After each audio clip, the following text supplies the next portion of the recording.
सुप्रभात। आप देख रहे हैं हमारा खास मॉर्निंग न्यूज और मैं हूं आपके साथ ज्योति श्रीवास्तव।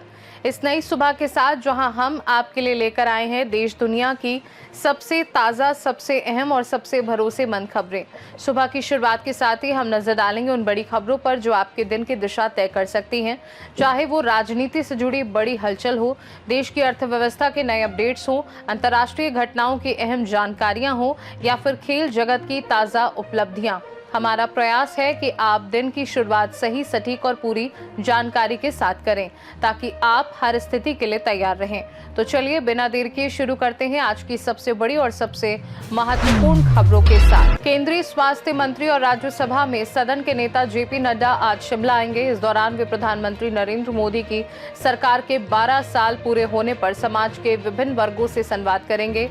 13 जून को होटल हॉलिडे होम में मीडिया से बातचीत होगी। 16वीं ब्रिक्स कृषि मंत्रियों की बैठक आज यानी 12 जून से कल 13 जून इंदौर में आयोजित होगी। बैठक में कृषि सहयोग, खाद्य सुरक्षा, सतत विकास, जलवायु अनुकूल कृषि, रीजनरेटिव फार्मिंग, मृदा स्वास्थ्य और छोटे किसानों, महिलाओं व युवाओं की भूमिका पर ध्यान दिया जाएगा। भारत की अध्यक्षता में तकनीकी संवाद, अनुभव और सर्वोत्तम प्रथाओं के आदान प्रदान से कृषि उत्पादकता और ग्रामीण आजीविका को मजबूत करने पर जोर रहेगा। मातृ एवं शिशु स्वास्थ्य विभाग ने आज प्रांतों और केंद्र शासित शहरों से बाल श्रम रोकने और जागरूकता बढ़ाने को कहा है। देश में 5 से 17 वर्ष के 2,69,604 बाल श्रमिक हैं। अधिकांश 15 से 17 वर्ष के हैं। औसतन वे 37.5 घंटे प्रति सप्ताह काम करते हैं। केवल 20% ही स्कूल जाते हैं। विभाग ने समाज और परिवारों से सहयोग की अपील की है ताकि बच्चों के शिक्षा और विकास के अधिकार सुरक्षित हो सके। नगर पालिका परिषद कांदला की बहुप्रतीक्षित वार्षिक बजट बोर्ड बैठक आज आयोजित होगी।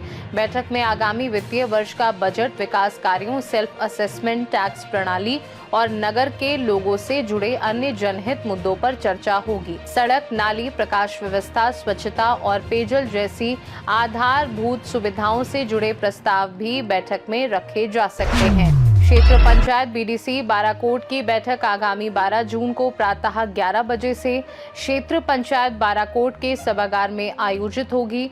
बैठक की अध्यक्षता ब्लॉक प्रमुख सीमा आर्या द्वारा की जाएगी। बैठक में प्रमुख रूप से क्षेत्र में लंबित विकास कार्यों और विभिन्न जन समस्याओं पर विस्तार से चर्चा होगी। आज से आईसीसी महिला T20 वर्ल्ड कप 2026 की शुरुआत इंग्लैंड और वेल्स में होगी।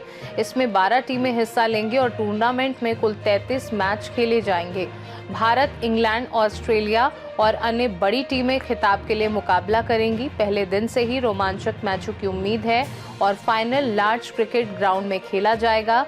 ये टूर्नामेंट महिला क्रिकेट के लिए बहुत अहम माना जा रहा है। आज टाटा सन्स की अहम बोर्ड बैठक में चेयरमैन N चंद्रशेखरन की पुनर्नियुक्ति, एयर इंडिया समेत घाटे वाले कारोबारों की स्थिति, टाटा सन्स की संभावित लिस्टिंग और FY26 के वित्तीय प्रदर्शन पर चर्चा होने की उम्मीद है। साथ ही टाटा ट्रस्ट के भीतर चल रहे मतभेद और ट्रस्टी नियुक्तियों से जुड़े मुद्दे भी एजेंडे में रह सकते हैं। आज जयपुर के SMS स्टेडियम में भव्य प्राकृतिक खेती कार्यशाला आयोजित होगी। कार्यशाला में प्रधानमंत्री नरेंद्र मोदी के रसायन मुक्त खेती के संकल्प को धरातल पर उतारने की दिशा में व्यवस्थाओं पर चर्चा की जाएगी। फीफा वर्ल्ड कप 2026 की शुरुआत आज से अमेरिका, कनाडा और मेक्सिको में हो रही है।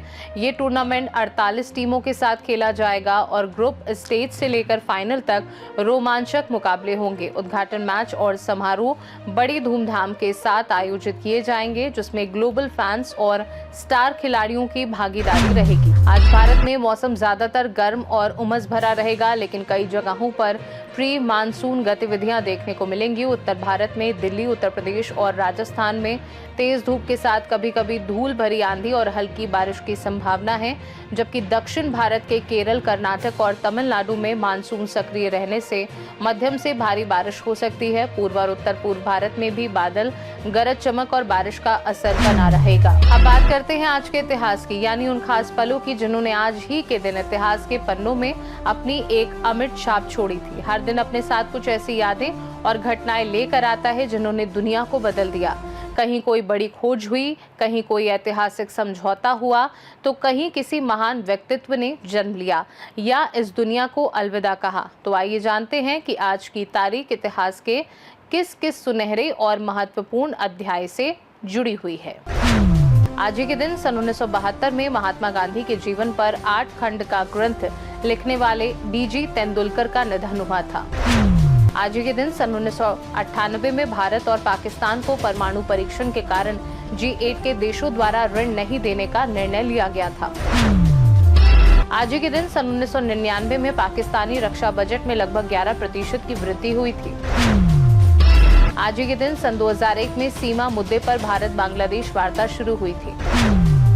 आज ही के दिन सन 2007 में ऑस्ट्रेलिया के स्कूलों में सिख छात्रों को धार्मिक प्रतीक कृपाण रखने की इजाजत मिली थी। इतिहास की बात करेंगे फिटनेस की। आज के समय में कम ऊंचाई सिर्फ एक शारीरिक स्थिति नहीं रह गई है, बल्कि कई लोगों के लिए ये एक मानसिक और सामाजिक चुनौती भी बनती जा रही है। अक्सर जिन लोगों की हाइट कम होती है वे दूसरों की बातों या मजाक का शिकार हो जाते हैं, जिससे उनके अंदर आत्मविश्वास की कमी महसूस होने लगती है।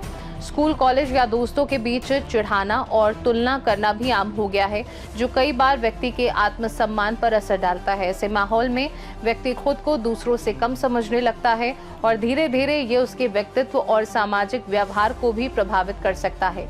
इसलिए जरूरी है कि समाज में ये समझ विकसित हो कि ऊंचाई किसी की योग्यता या सफलता का पैमाना नहीं है और हर व्यक्ति अपनी प्राकृतिक बनावट के साथ पूरी तरह सक्षम और महत्वपूर्ण है।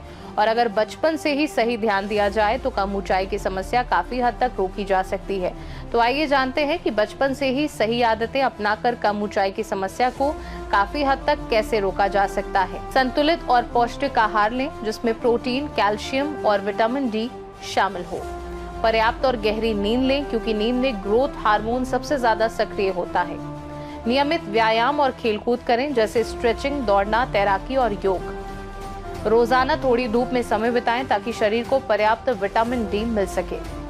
खराब आदतों से बचें, जैसे जंक फूड, देर रात मोबाइल इस्तेमाल और गलत पोस्चर। तो दोस्तों, ये थी आज की प्रमुख और अहम खबरें जिनके साथ हमने की आपके दिन की शुरुआत। उम्मीद है कि ये जानकारी आपके लिए उपयोगी रही होगी और आपको देश दुनिया की ताजा परिस्थितियों से अपडेट रखा होगा। फिर मिलेंगे अगली सुबह नई खबरों के साथ। तब तक के लिए बने रहिए हमारे साथ।